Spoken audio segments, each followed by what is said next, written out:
반갑습니다, 여러분. 네, 반갑습니다. 추위와 코로나와 여러 가지를 뚫고 이렇게 와주셔서 감사합니다. 네, 저도 여러분 덕분에 오랜만에 외출을 했어요. 저는 지금 또 다음 책을 마무리하고 있어서 이제 다음 주면은 1차 첫 그 초고가 이제 나오거든요. 그래서 거의 집에서 이제 두문불출하고 있기 때문에 덕분에 코에 바람도 넣고 기분 좋게 이야기하다 가려고 합니다. 아, 고맙습니다. 이제 첫 번째 질문은 저희 공식 질문인데, 네. 꿈퍼즐 쇼에 이렇게 참여했으면 좋겠다라고 하셨을 때 느낌이 어떤지 궁금하고, 그 다음에 또 제가 되게 감동했던 건 제가 먼저 재능 기부 이런 얘기를 일절하지 않았어요. 먼저 기꺼이 내가 재능 기부로 참여하겠다 이래주셔서 솔직히 너무 놀랐어요. 왜냐하면 저희가 이렇게 막 공식적인 이런 게 아직 준비 중에 있어서 없는데 그냥 먼저 이렇게 해주셔서 제가 너무 감사했는데 오늘 어떤 마음으로 오셨는지 궁금합니다. 제 생각에 책들도 다 자기 운명이 있는 것 같아요. 맞아요. 근데 그게 작가가 의도한 대로 되진 않아요. 마치 부모가 자식을 낳을 때 나는 이런 애를 낳아서 키우고 싶다 해도 그렇게 안 되는 거랑 좀 비슷한데요. 보통 작가들은 자기 책을 진짜 자식 낳는 마음으로 쓰거든요. 제가 또 이렇게 말하는 건 약간 어폐가 있는 게 자식을 안 낳아봤기 때문에 감히 비교를 할 수는 없지만 뭐 그런 게 아닐까라고 짐작이 될 정도로 사실 굉장히 힘들게 열심히 쓰는 거죠.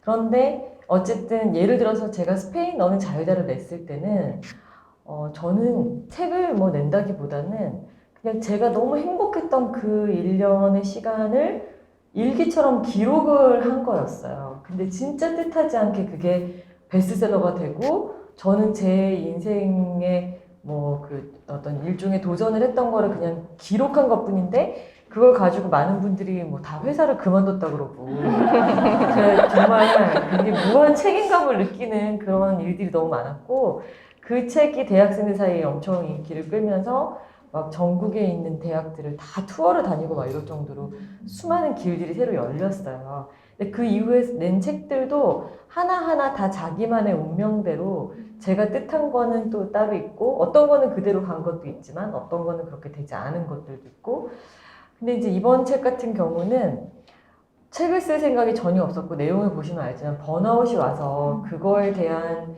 제가 이제 좀 경험들이 쉽지만은 않았기 때문에 진짜 아무 일도 하고 싶지 않았고 더군다나 그 과정이 너무나 프라이빗하기도 하고 또 힘든 거를 그만하기 위해서 멈춤을 추구하는 그 과정이었기 때문에 이거를 가지고 뭐 책을 쓴다는 거는 정말 상상도 하지 않았던 일이거든요. 근데 막상 다 겪고 제가 그 터널에서 빠져나왔다는 생각이 드니까 아 이거는 나 혼자만의 얘기가 아니겠다. 특히 대한민국에 사는 사람들은 자기가 지금 힘든 건지도 모르고 제 즐거운 줄 알고 막 신나게 나처럼 그러고 있는 사람도 있을 거고 너무 힘든데 어떻게 해야 될지 모르는 사람 분명히 있을 거니까 이거는 진짜 도움이 되기 위해서 써야 되는 어떤 저의 일종의 의무 같은 거라고 생각을 했어요. 그래서 이 책을 써서 뭐 많은 분들에게 뭐 베스트셀러 만들고 이런 어떤 욕심이라든가 아니면은 뭐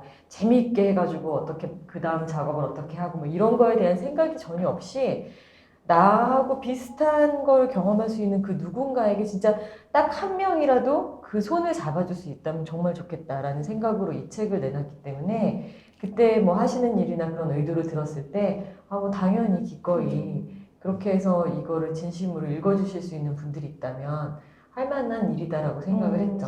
말씀 듣다 보니까 또 생각나는 게 처음에 서평단님들 책이 각각 배송이 돼야 되는데 네. 저희 집에 다 와버린 거예요. 베이비로 생각을 하기 때문에 네. 이 책의 운명은 무엇인가를 고민을 하다가 일단 제가 다 샀어요. 그럼 이제 후원금이 뭐 들어오겠지 하고 샀어요. 네. 근데 너무 신기한 거는 이제 나중에 다 서평단님들한테 돌아가고 후원금도 당연히 채워줬고 그 나머지 60건이 기부가 되게 됐어요. 너무 잘 됐네요. 네, 그래서 이제 저희가 3월 중에 기부처 방문해서 할 건데 이 정말 그 운명을 얘기하시니 갑자기 떠올라가지고 네네. 그래서 다 자기 운명이 있는 것 같아요. 그런 것 같아요. 네. 그래서 또 이제 거기서도 작가님의 아름다운 마음과 우리 저희가 천사라고 부르거든요. 그러세요? 네, 천사님. 네, 천사님들의 마음을 저희 이제 소방대원님들 때 잘 전해드리도록 하겠습니다. 네, 좋습니다. 네. 이제 두 번째 질문은 이제 여행을 우리가 가면 낯선 환경 속에 우리가 놓이니까 거기서 좀 나와 객관적으로 거리를 두고 볼 수 있는 시선을 얻게 되는 것 같아요. 맞아요. 네. 그래서 이제 그 두 가지가 되게 중요한데 어떤 여행 가서 어떤 에피소드도 들어있으면서 나와 거리를 두면서 지속적으로 대화하는 이야기가 이 책에 다 들어가 있잖아요. 그래서 너무 몰입이 되니까 막 어떤 분은 이제 자기 전에 좀 볼까? 서평 써야 되니까 하고 폈는데 너무 재밌어서 밤을 샌 분도 있고 지하철에서 이렇게 그냥 보다가 몇 정거장 놓친 분도 있고 네. 그럴 정도로 너무 좋다고 하셨어요. 근데 거기서 또 질문이 올라오더라고요. 왜냐하면 너무 소설 같다. 이 디테일한 이야기를 어떻게 녹음한 거냐? 막 이런 것도 있고, 그다음에 이거는 손민아 작가님이니까 가능한 삶이지, 먹고 살 걱정을 하는 우리들한테 너무 거리가 멀다. 이런 좀 피드백이 있어서, 저는 이제 이 메시지를 아니까 선택을 했는데 좀 속상하더라고요. 그래서 그런 이제 독자분들한테 좀 오해를 풀어줄 수 있는 말씀을 좀 전해주세요. 한 세 가지 정도 말씀드리고 싶은데, 일단은, 쓰는 건 제 맘인데, 또 느끼는 건 독자 맘이라. 그쵸. 네. 뭐, 어떻게 느끼시는 걸 제가 강요할 수도 없고, 그러고 싶은 생각도 전혀 없기 때문에, 그렇게 받아들이시는 분들은 또 그게 그분이 이 책에서 얻어가시는 거라고 생각을 하고요. 전혀 저는 그게 뭐, 서운하거나 속상하거나 이러진 않아요. 그리고 또 한 가지 이제, 너무 소설 같다, 그거는. 제가 스페인 어는 자유다도 혹시 보신 분들은 알겠지만 거기도 보면은 진짜 우연히 처음 시작부터 일본에서 우연히 누굴 만나는데 걔네랑 지금 베스트 프렌드가 되고 막 이런 스토리가 있어요. 그리고 하여튼 누굴 되게 잘 만나요, 제가. 그리고 뭘 생각하면 그게 이루어지고 막 이런 얘기들이 있어서 다 거짓말 같죠. 근데 저희 좀 웃긴 얘기인데 스페인 어는 자유다의 편집자를 하신 분이 마녀체력이라는 책을 내신 이영미 작가님이세요. 저랑 아주 오랜 인연이고 저랑 책을 3권이나 같이 하셨어요. 소설도 같이 하고 프랑스식도 같이 하고. 근데 책을 내고 나서 제가 느낀 게 있었어요. 왜 작가는 이렇게 책을 내고 어쨌든 뭐 조금이라도 코딱지만큼씩이긴 해요, 사실. 그렇지만 어쨌든 인쇄가 계속 들어오잖아요. 그리고 계속 뭐 강의도 하고 독자를 만나는 기쁨도 있고 이런데 편집자는 제가 옆에서 봤을 때 똑같이 거의 준하게 그러니까 작가만큼은 아니어도 그만한 애정을 가지고 하는 에디터들이 있어요. 이영민 선생님 그런 사람이고 그렇게 해서 자기 자식처럼 책을 만들었는데 그냥 출판사에서 월급 받고 땡 이런 다음에 그 사람 책이 아닌 게 되잖아요. 그게 저는 너무 미안하기도 하고 아쉽더라고요. 그래서 제가 이영민 선생님한테 약속을 했었어요. 이 책이 이제 시간이 만약에 어느 정도 지나고 얼마 정도가 팔리는 건 상관이 없었던 것 같고 이 책이 나오고 어느 정도 시점이 지나면 내가 반드시 기회를 만들어서 스페인에 같이 여행을 가겠다. 그래가지고 제가 한번 모시고 진짜 갔어요. 그래서 쫙 풀코스로 한번 편집자 대접을 했는데 그때 같이 며칠 다닌 다음에 같이 이제 해외여행을 처음 한 거예요. 한 3일, 3, 4일 있다가 저한테 그러더라고요. 나 솔직히 하나 고백할 게 있는데 내가 편집자고 그래서 이제 사람들이 자꾸 나한테 이거 다 소설 아니야? 왜 자꾸 이 사람은 이렇게 희한하게 누굴 만나고 이래가지고 그럴 때마다 내가 아니라고 얘기는 했지만 솔직히 나도 속으로 이거 좀 꾸몄겠지. 그 오랜 세월 동안 생각을 했는데 같이 여행해보니까 아니라 이거예요. 이 안에 없는 사실이 팩트가 아닌데 들어가 있거나 이렇게 창작이 된 부분은 거의 없다고 보시면 되고 근데 뭐 장단점이 있어요. 그런 인생을 사는 거는. 이게 진짜 좋은 얘기만 썼으니까 그렇지 드라마틱하게 안 좋은 일도 많거든요. 그래서 이제 그게 어쨌든 제가 스페인 어느 자유다를 썼을 때부터 나에게 왜 이런 일들이 벌어질까? 이거 사람들하고 나누어야지 나중에 천벌을 받지 않겠다. 세상에 희망이 있다는 거 사람들이 알아야겠다라는 생각을 제가 어렴풋이 했던 기억이 있어요. 약간 그런 차원에서 이해를 해주시면 될 것 같고 또 이제 아까 지적해 주신 것처럼 인터넷 서평에 봐도 리뷰를 봐도 너무 공감이 안 된다. 뭐 누구라고 뭐 번아웃 됐을 때 쿠바 가서 놀고 싶지 않냐. 어떻게 그렇게 살 수 있겠냐. 뭐 이렇게 말씀하시는데 그것도 한편으론 일리가 있는 말씀이에요. 뭐 직장 생활을 하고 있고 육아를 하고 있고 어떻게 갑자기 훌쩍 떠나겠어요. 그러나 어떤 차원에서 봐주시는 게 좋냐면 예를 들면 저보다 훨씬 돈 많고 훨씬 시간 많은 사람들 그렇게 못 떠나요.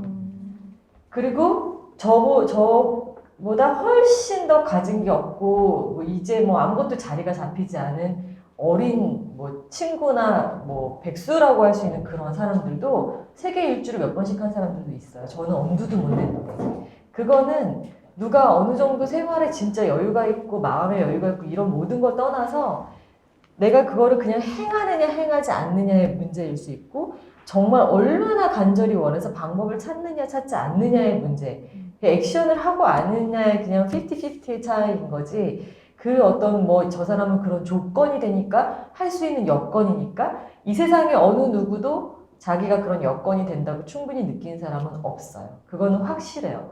하다못해 빌 게이츠도 못 떠납니다. 자기 자리를. 그거는 저는 좀 약간 반대되는 생각 갖고 있어요. 그러니까 분명히 내가 그만큼 그것이 간절하게 필요했고 이것보다는 그러니까 우선순위가 예를 들면 뭐 머물러 있으면서 저도 기회비용으로 따지면 잃어버린 게 되게 많아요. 그 시간 동안에 여기서 뭐 강의를 하면서 뭐 사람들을 만나고 책을 팔고 뭐 할 수 있는 게 많았겠죠. 근데 그런 것들을 놓고 가야만 했던 이유 그리고 그렇게 해서 얻어지는 경험을 저는 훨씬 더 밸류를 놓는 사람이기 때문에 자꾸 그런 선택들을 이제 해가는 거고 아직 모르죠. 인생을 다 안 살았으니까 한 30년 있다가 할머니가 된 다음에 후회할 수도 있겠죠. 나 왜 그렇게 살았지?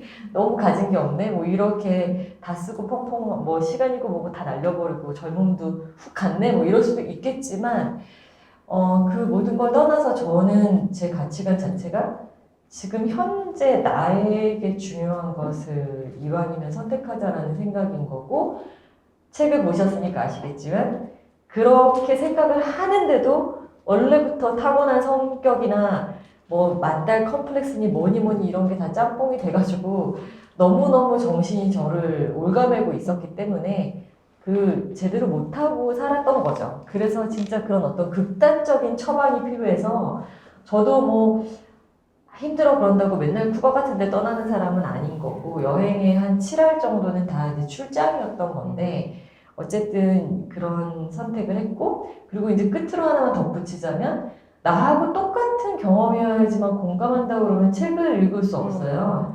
그러면은 미셸 오바마가 쓴 책은 전 세계에서 아무도 공감하는 사람이 없어야 되는 거잖아요. 미국의 퍼스트 레이디는 그 사람밖에 없는데 그런 자서전은 그럼 왜 읽는 거죠? 그러니까 이게 나하고 똑같은 상황이어서 그 책에서 위안을 얻는 것이 아니라 나하고 오히려 다른 사람이 다른 경험을 한 걸 통해서 내 삶에 투영해 볼 수 있는 것들이 있기 때문에 저는 오히려 더 큰 가치를 갖는다고 생각을 하는 편이에요.